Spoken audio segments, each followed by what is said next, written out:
What's up, guys? We are back, and it is time to start getting going on the good old 1FZ. And the first things first is I went ahead and was playing around with it a little bit and getting the turbo manifolds on there just to see how it would sit, how I'd have to clock the actual turbo. And so far it's looking pretty good. As for now, I need to go ahead and take all this stuff back off and get the oil cooler on and start putting some of the other accessories on it and get it ready to drop back in the truck. Before we do that, we also need to, because the way that this manifold works, we have to get rid of the old downpipe as well. So as I get ready, I need to take the old exhaust manifolds off of it. But other than that, I also have a plethora of boxes that I'm gonna have to go through and see what I need, which is right here. Oh boy. So yeah, let's get to it. Okay, let's take a look at how vital this stuff is right here.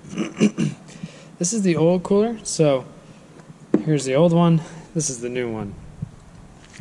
This will go bolted in right here. Oil runs in through here, runs across the cooler, goes down, out through here. Or actually, it's the other way around. I can't remember. But oil flows through there. Then this bolts up right here, and then you have coolant ports that go in through here, and through here, and it circulates the coolant, cooling off the oil. That's our oil cooler. So this little gasket right here, you can see it's pretty darn flat. Sits right here, and that seals the cooler from the actual housing. Here you can actually see it's a little thicker. You can actually see the ridges inside of it. And you can't really see it on this anymore. Very little ridges. It's almost flat as can be. So this is where our coolant and our oil was mixing, and because that is a high coolant flow area is what caused all of our issues. So hooray. But we got some new bits that came in with the Wits End Turbo kit, so let's get them on the block.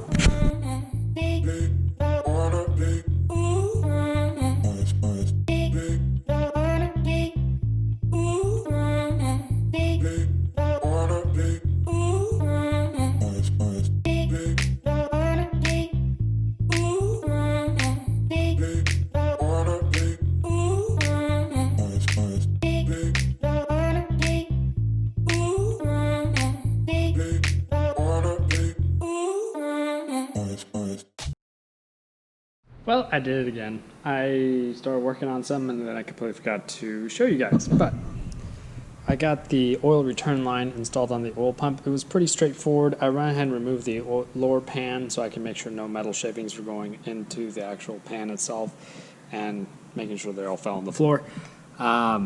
So basically it was just using a step drill to drill a big enough hole that's going to go through the pan, and then on the turbo.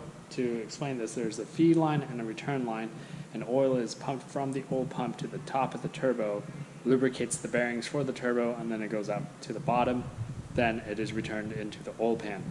And that's what this is for right here. This is the connection. It's an AN fitting to the actual oil pan, so that's the turbo is not just starving of oil. But other than that, just cleaning off the gasket material, and then I'm getting ready to put the oil pan back on it. And then after the oil pan is done, then we go ahead and stick it back in the truck tomorrow.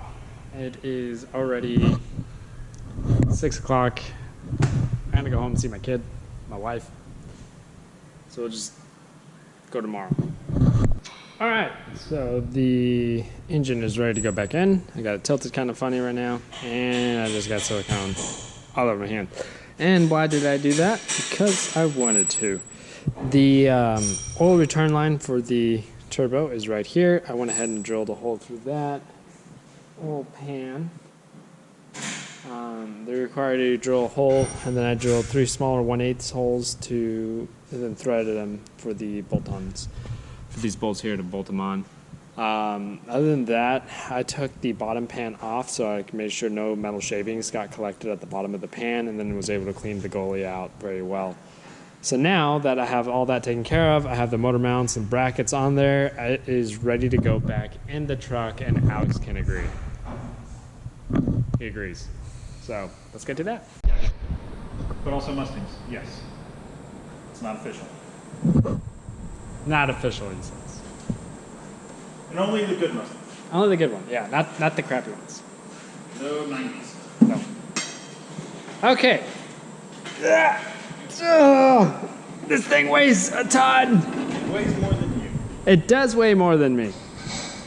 So, I got all the brackets on it.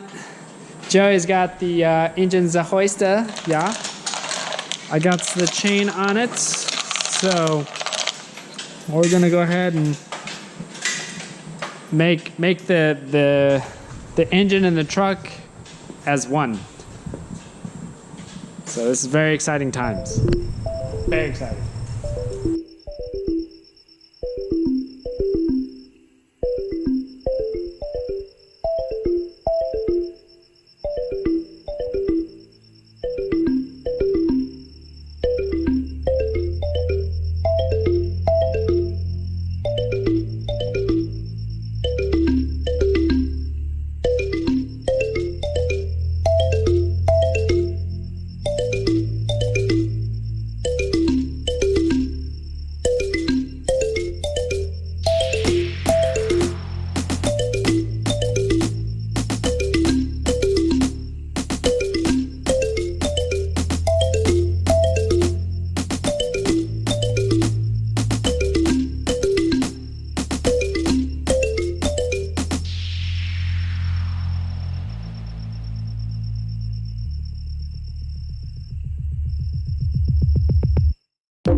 Alrighty, so she is sitting in there. That was a pain.